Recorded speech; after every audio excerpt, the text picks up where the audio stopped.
Hello guys, it's Goosebumps Completionist, bringing you another book review. Today I got a Slappyworld book. Finally got around to finishing this. Slappyworld book 7, It's Alive, It's Alive. And I don't know why I put this down. I was really enjoying the book. I put it down and I was meaning to finish it, but then I had amassed so many other books I really wanted to read to get them out the way that I forgot I started this. And then once my pile's starting to get kind of thin, I was like, all right, let's finish this. And I'm glad I did. This was a great book.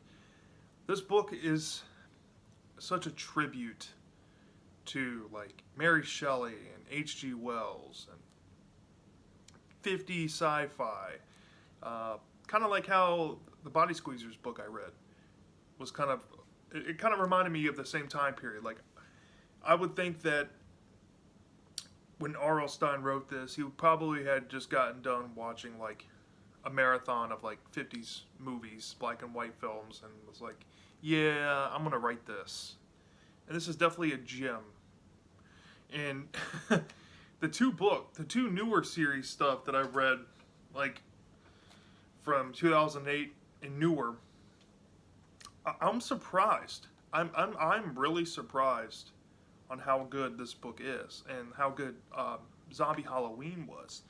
This makes me want to go try to pick up some newer books and see what they're all about.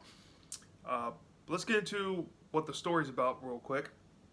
So the story is centered around this girl named Livy. And her and her friend Gates make this robot. And the robot's name Livy gives the name Francine. And Francine is modeled kind of like the old school 50s robot. That's where they got their inspiration from when they made her. And they programmed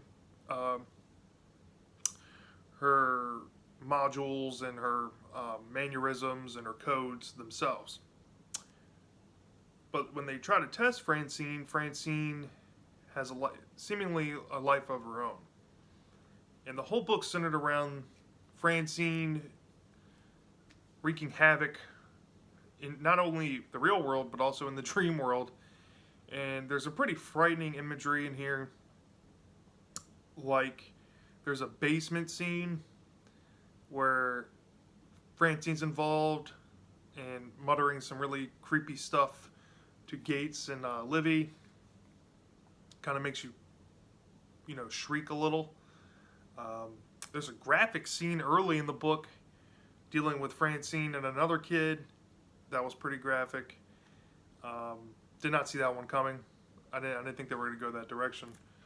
But every time you think something like really bad has happened or something gruesome has happened, it ended up being like not that serious. And there's a bunch of plot twists throughout this book.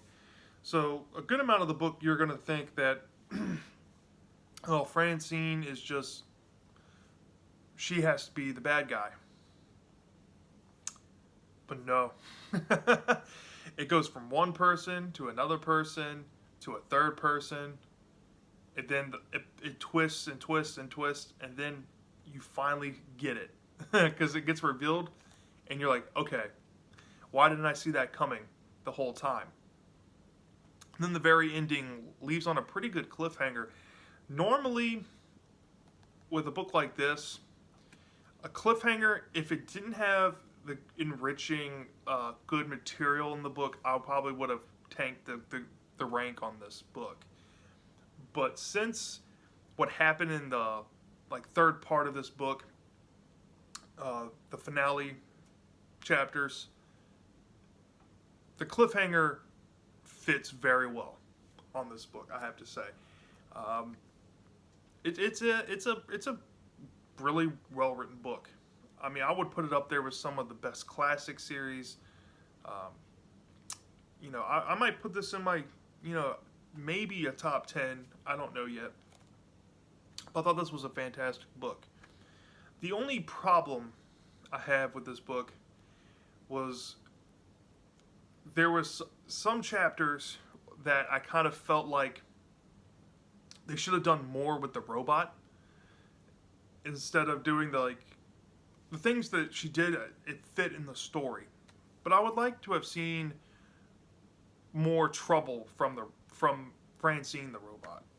I would have loved to see a bigger role, especially in the later part of the book. And the cliffhanger kind of cements that she kind of had a bigger role, and something's implied by about another character that may be living on, but that's as far as I'm gonna leave it because of the ending. It's really really good. So with that being said, let's get down to the rating. So this is definitely an above average book. This is definitely a 4.5 to a 5.0 candidate for a 5-star ranking. So where would I rank this? Like, where would I place this on that scale? I might just have to give it. I'm gonna give it a 5. I'm gonna give it a 5 out of 5. I was not expecting this book to be this good. I didn't have high hopes for it. I heard some talk in the rumor mills in the comment sections and stuff on forums and Facebook that Slappyworld endings are some of the worst endings in Goosebumps. And I didn't have high hopes, but I did hear people raving about this, so I wanted to pick it up. And when I read the original first third of this book before I put it down temporarily, I was hooked. But like I said, I got sidetracked with a few other books, then I came back to it, and I'm glad I did. This is definitely the highest ranked book I have so far. Where I think it deserves a 5 is that this could be universally loved by any Goosebumps fan. If you're a more fan of the monsters, the psychological, the suspense, this kind of plays on all of that, and it does it very well.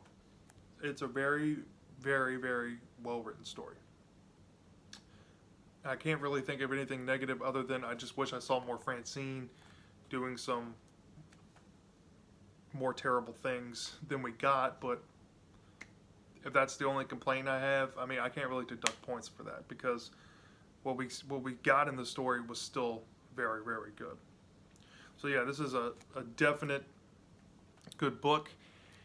I would say for, like, if you are looking maybe for an age recommendation, 7 or older, I wouldn't say very young readers would be suited for this because it does deal with some scary imagery. But I do think that it's a very good gateway book. If you want a good gateway Goosebump book, this is probably as good as it's gonna get. I've recommended Cuckoo Clock of Doom. I recommended Zombie Halloween. Those are still really good gateway books. Just because I'm saying this is a 5, don't discredit those books. But because they didn't get a 5, they're still really phenomenal books. This one, if you have never read a Goosebumps book, start here. So that's all I have, and I'll try to pump out another review as soon as I can. Until next time, peace.